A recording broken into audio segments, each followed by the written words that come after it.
Brother made my life hell. Later found out he got my wife pregnant and our son wasn't mine. Now he's crawling back after our parents disowned him and left me their $2 million inheritance. I have a younger brother, Caleb, who has absolutely despised me all my life. If you are wondering maybe it was out of jealousy, well, you are wrong.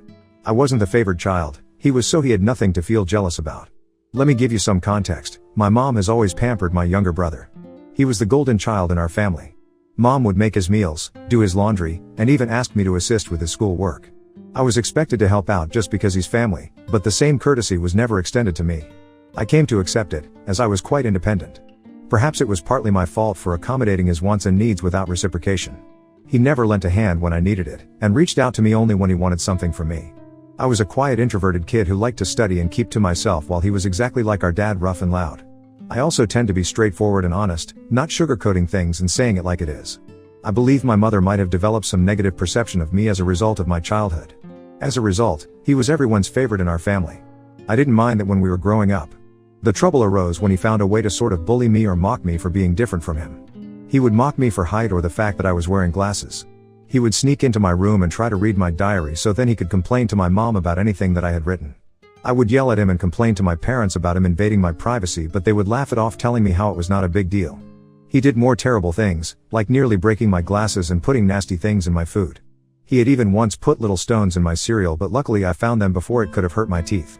I told my mom, but she brushed it off, saying this is how brothers bond. Every time we would fight, Caleb would insult me knowingly, focusing on all my insecurities. He and I went to the same school, so he was aware that I was being bullied by a couple of kids. He would show support to those kids instead of supporting me. He would join them in calling me names like the ugly loser or hairy monkey, and encouraging the bullies to physically harm me because, according to him, I was just a big failure. Another time we had a fight about something I can't remember, but it was probably something silly, and at the end of the fight he told me to kill myself. Other insults I could brush off easily, but that one really hurt because I was struggling with my mental health during that time. I'm doing better now. It just sucked to hear that my own brother wanted me to die. Since dad was often at work and mom didn't seem to care much, she even scolded me once, claiming it was my fault for playing and irritating him. Things got progressively worse. There was a time he attempted to burn my hair when we were in high school, and shockingly, mom sided with him, insisting he was just playing. Who plays like that, seriously? Fortunately, dad eventually took my side and pointed out that they had some serious issues. He threatened to call the police on Caleb. This was an eye-opening moment for my brother because until then he had never been reprimanded for any of his actions. He was really taken aback, and my dad continued to tell him how enough was enough and that he needed to start respecting his older brother. Later, dad came into my room and talked to me. I had never expected my dad to support him because he always told Caleb while he was growing up how similar both of them were, which was true. Dad told me that he had patiently waited for years for Caleb to grow up, thinking maybe he was just being an immature kid, but he was slowly starting to realize that Caleb was becoming a big bully. When I heard my dad say this, I felt so validated that I almost broke down in tears. I confessed to my dad everything that Caleb had done to me over the years and even opened up about the bullying in school. My dad was shocked that I was going through so much. The next day he went and talked to the principal so my bullies could be warned about severe consequences if they continued. Later in the evening, my dad enrolled me in MMA at our local gym. He told me that I needed to man up and stand up to bullies in my life. I will admit that a nerdy kid like me trying to learn to fight must have been laughable to watch. However, like everything in my life, I am very focused when I want to learn something. I carved out time for my studies so I could work out every day and go to MMA classes. Not to brag, but it completely changed my life and my physique. One day Caleb was at it again. He had stolen my pocket money, which we used to get if we helped our parents with doing chores. I had been saving my money for quite some time. Caleb had sneaked into my room and taken my money. I caught him when he was about to cycle off with his friends. I firmly told him to give me back my money since he knew stealing was wrong, but Caleb snickered and taunted that all I could do was run to daddy for help. I don't know what came over me, but I gave Caleb a resounding punch to his face. He was stunned in silence as he fell backward on the ground. I picked him up and took out my money from his trouser pocket and then threw him back down on the ground. Caleb started to cry loudly like a little baby. It was comical to see a teenage boy crying on the ground. However, my mother came running out the door hearing her baby boy to help him up and find out what had happened. When she learned that I had fought with him, she was surprised and then started to reprimand me. She told me that as an older brother, I should teach better things to Caleb, while Caleb seemed to be enjoying seeing me being chastised. My mother also complained to my dad about how I had thrashed Caleb up and how I needed to be controlled. My dad grimly asked both of us to explain ourselves. I told him how Caleb had stolen the money that I had worked hard for and saved up, while Caleb attempted to justify how he needed the money for a date and that as my brother I should help him. However, Dad told Caleb that he was lucky that I just punched him for stealing my money because anyone else would have called the police on him. My dad continued to tell Caleb how he had no right to take others' things without their consent. Caleb didn't like that and started to throw a tantrum, probably wanting our mother to side with him, but Dad remained firm. When Caleb realized that I was not going to be punished for punching him, he screamed how much he hated me and then ran back into his room and locked himself in. Since that incident, Caleb maintained his distance from me. He had finally realized that he could not bully me anymore, and even Dad was not supporting his antics. For the first time in a long time, I felt we were equals. Even though he could not physically hurt me, he would try to verbally say nasty things to me when he knew our parents would not be around. It definitely got worse as he got older. It felt like each year, he became angrier and had a shorter fuse. If I approached him to ask something, he would simply ignore me to my face and walk away out of the room, calling me a nerd or a loser under his breath. If he wanted to say something to me, he would only go through our mother, who would relay the message. I would question my mother as to why Caleb could not just talk to me if he wanted something, and she would implore me to be more understanding. I had no clue if this was just him going through puberty, and I had to wait it out, or if he actually truly hated me. I used to be able to deal with the things he would say over the years, but it got to a point where I just wanted to move out of home to get away from him.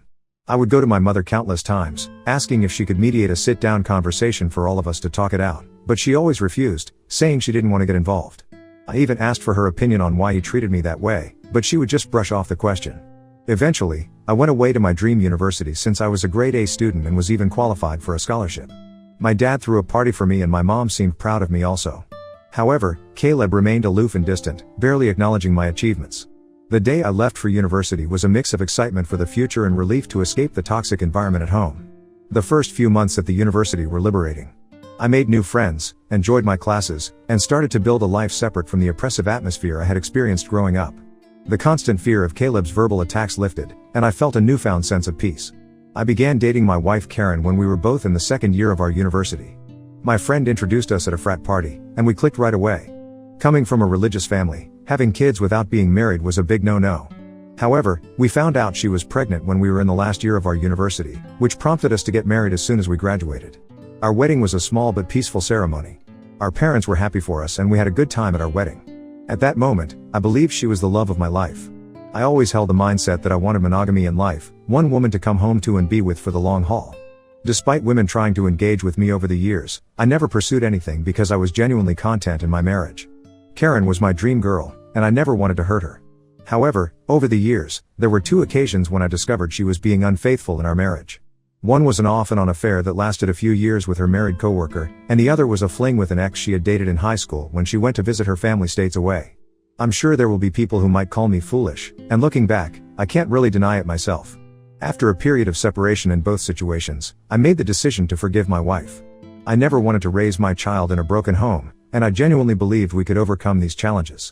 We were quite young when the situation with her coworker occurred, so I chalked it up to youthful mistakes and not thinking things through. For a while, things seemed okay with us. I could never fully trust her, but I tried my best to push aside my doubts because I knew that if I chose to forgive her, I had to work towards moving past it and starting with a clean slate. It's been 4 years since the second time she was unfaithful, and I felt like I made the right decision by giving her a chance to show that she still wanted to be in our marriage. For years, Karen seemed to have changed, and we were genuinely happy, with plans set in motion for the future of our family. However, 3 months ago, my reality was once again shattered by yet another incident, which, in my mind, was far worse than the others. When she revealed that she had been sleeping with someone for quite some time and suggested that our son might not even be mine. Hearing her words, I felt like the ground had been pulled out from under me.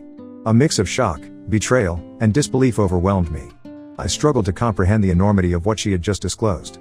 In a daze, I managed to ask her why she had kept such a significant secret and how she could have done something so devastating.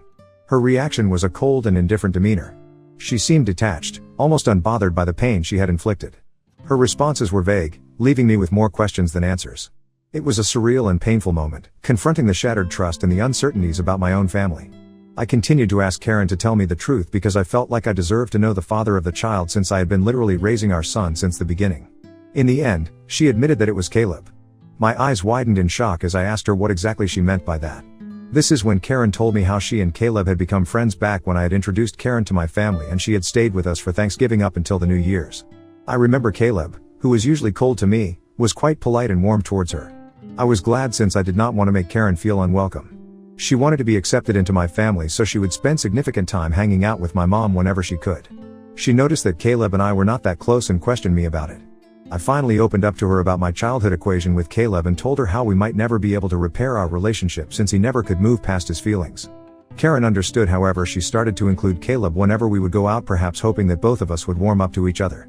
If we were going to watch a movie, she would invite Caleb and then we would have to watch whatever movie Caleb wanted to watch. I guess during this time, Caleb and I did talk a few words here and there, which was a significant improvement compared to how he had been giving me the silent treatment for years. I do remember Karen and Caleb would hang out and play video games together, but I never thought much about it. Karen told me how one day Caleb opened up to her about his struggles and his recent breakup with his then ex-girlfriend. He seemed so vulnerable with her and they struck a friendship. She said how he would sometimes harmlessly flirt with her when I was not around, and apparently one thing led to another and she could not control herself anymore. I closed my eyes as the vision of my wife and brother sleeping together almost made me puke. She told me how guilty she felt after that and ran away from him. After that, she decided to go back home, which was true because my girlfriend had abruptly told me how she wanted to go back home when I thought she would be spending the New Year's with me. I tried to convince her to stay, but she was adamant that she had to go.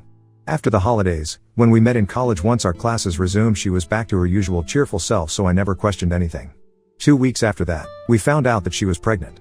Now Karen told me that she had no idea whether it was really my child or Caleb's, and she had no way to find proof because I was already stepping up. She knew out of the two, I was a more dependable brother, so she decided to stay with me, and this is why we got married. I felt like my whole world was crashing down around me. The son I had loved and spent countless hours with may not even be mine. I questioned her if she had been sleeping with Caleb in the present times, and she nodded slowly. Karen told me how she and Caleb had always stayed in touch because their chemistry was undeniable. They would sneak off to hotels when she would lie to me that she was working overtime. She told me how half of her business trips were just romantic getaways with him. I asked Karen why she would even be married to me if she really wanted my brother, but Karen told me how she did not want to be the one to break off a marriage, and seeing how I was such a wonderful father to our son, she had stayed with me all this while. In her words, she had made a mistake and she didn't know when to stop. I simply told Karen that I was glad that she told me the truth and that I was going to pack up and move out. Karen started to cry and ask for my forgiveness, telling me how I was supposed to scream and yell at her, but here I was calmly thinking of my next move. I remained quiet while I walked to my cupboard and started packing some of my clothes into my suitcase. Karen kept saying how if I really loved her then I should try to at least fight for her, and mistakes happen in every marriage. When she realized that I was not going to do anything, she changed her tactic and told me how my son would be affected if we got a divorce and how children should not be brought up in a broken home. I reminded her how I may not even be the father, which then reduced her to tears, and she started to yell at me about being cruel and how I could easily walk away when I had been there for the child since his birth. It seemed like my wife believed there was nothing that could make me want out of our marriage. I guess it was partly my fault for letting a lot slide in the past. While I did have some love for her, it felt more like it stemmed from the fact that I thought we had a son together and had been together since college. Karen continued to claim that it was not too late and that we could work things out, but I struggled to believe it and felt like I had no more patience to deal with her. Trust was a major issue for me, and her words felt empty. Even if I forgave her, I could never forget that she had slept with my own brother. I have always believed that people could make mistakes and be forgiven because we're all flawed, but this went beyond a certain limit. I left her crying on the doorsteps and checked into a hotel. The next day, I went straight to my parents and told them everything about my wife's affair with Caleb and how they had been sleeping together for years behind our backs. The shock on their faces was evident. My mother, true to her nature, initially tried to defend Caleb, telling me that this could not be true since her boy could never do something like this to his own brother. Determined to expose the truth, I requested my parents to remain silent and allow me to call Caleb right in front of them. I told them to not make a sound since this is how I could expose Caleb's true colors. I wanted him to think that it was just a private conversation between us so that he could hopefully let his guard down. As Caleb picked up, I laid it on to him and confronted him with the revelation of his affair with my wife. Initially, he denied it vehemently and refused to accept it. Then when I told him that Karen had admitted to everything, he started to blame Karen, labeling her as characterless. He told me that it was not his fault if women were attracted to him and that he was the better-looking brother. I told him firmly that I was going to expose him in front of everyone when Caleb mocked that no one would believe me and that he was the golden child anyway. I scoffed at his arrogance and thanked him for confirming the truth since our parents had heard everything. Caleb went quiet and then spluttered to explain himself, stumbling over his words in an attempt to salvage his image. My mother, still grappling with the shock, demanded an explanation from Caleb. He stuttered through a feeble attempt to justify his actions, blaming everyone else but himself and desperately trying to shift the blame onto Karen. I could see my mother, who was once protective of her favored son, now felt a mix of disappointment and anger. In that charged moment, I felt a strange sense of vindication. For years, I had endured Caleb's torment. Now, the truth had come to light, and the roles were reversed. It was Caleb who stood exposed, his actions laid bare for everyone to see. As Caleb's words faltered, my father, usually reserved in his expressions, couldn't contain his disappointment. He asked me to pass him the phone and went off on him. "Caleb," he began, his tone heavy with disapproval. "What you've done is not just a betrayal of your brother but a betrayal of this family. You slept with your brother's wife and continued to sleep even after they got married.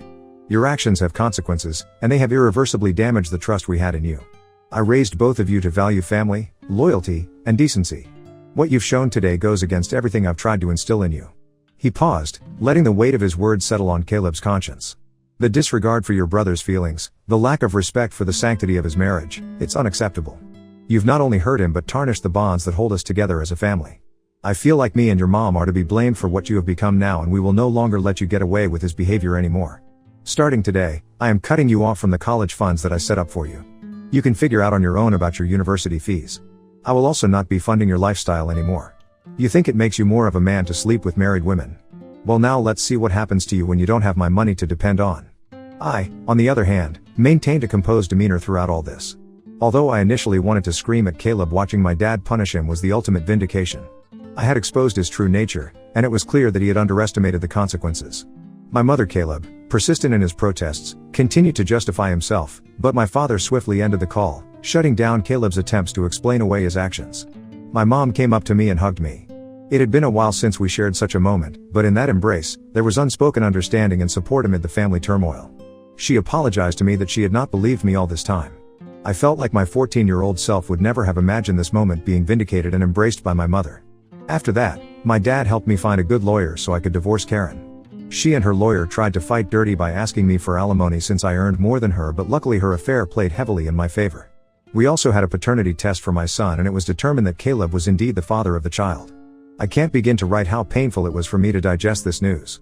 It was worse than when Karen told me that she had been cheating on me. I felt so pissed that my son didn't belong to me. However, I guess God works in mysterious ways, because I decided to stay strong throughout all this. Karen begged me that I should keep visiting my son since he should not be punished for all this, but I just could not bear to see him. He reminded me of Caleb and I hated it. After my divorce was finalized and I was finally free, I moved into my own bachelor pad. It felt surreal living on my own since I had got married so young and never really lived on my own. However, since I had always been independent, I was quick to adapt to my bachelor lifestyle, and I honestly loved it. 2 weeks ago, my dad called me to let me know that he had been thinking of changing his will since he didn't want to give Caleb anything. If there's one thing to know about my dad, it is that he is extremely stubborn. Since he had made up his mind that he wanted nothing to do with Caleb, he had kept his word. Caleb tried to reach out to our parents and even showed up at their doorstep begging them for forgiveness, but he was not even allowed inside. My mother, who usually caves into Caleb's tantrums, also seems to be done with him, although it must be hurting her the most.